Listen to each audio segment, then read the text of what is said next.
بات بڑی اہم ہے اور ہم سب کو سوچنا چاہیے۔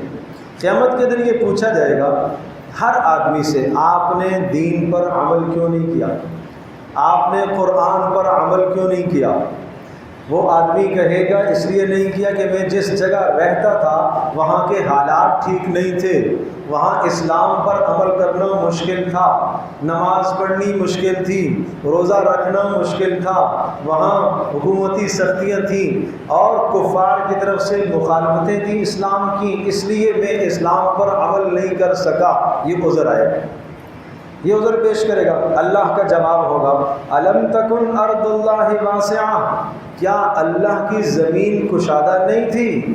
آپ نے وہاں سے ہجرت کیوں نہیں کی؟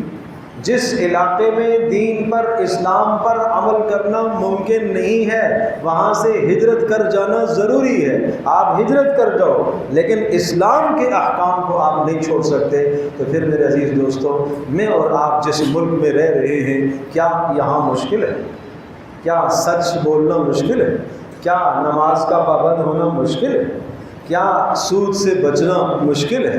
کیا لوٹ مار سے بچنا مشکل ہے؟ کیا ڈکیتی اور چوری سے بچنا کوئی مشکل ہے؟ تو یہ کیا قیامت کے دن یہ مجھ سے اور آپ سے سوال نہیں ہوں گے کہ جس جگہ پر آپ کا گھر تھا، جہاں آپ کی رہائش تھی، جس ملک میں، جس خطے میں، جس جگہ پر آپ رہتے تھے، وہاں جب ہر چیز کی فراوانی تھی، سیکھنے کے اسباب آپ کے پاس تھے، اسلام سیکھنے کے اسباب تھے، سکھانے والے موجود تھے، پھر بھی آپ نے کیوں نہیں سیکھا؟ اللہ کا شکر ادا کرو، اللہ تبارک تعالیٰ نے اس ملک کو جو اس اعتبار سے عزت بخشی ہے کہ جو دینی سرگرمیاں یہاں ہوتی ہیں پوری دنیا میں کہیں نہیں ہوتی۔ جو دینی رجحان یہاں ملک کے اندر ہے، جو مدارس، جو مساجد، جو علماء، جو سکھانے والے آزادانہ ماحول سے دین کی بات ہوتی ہے اور سیکھتے اور سکھاتے ہیں، یہ پوری دنیا میں اور کسی جگہ پر یہ عزت نہیں ہے۔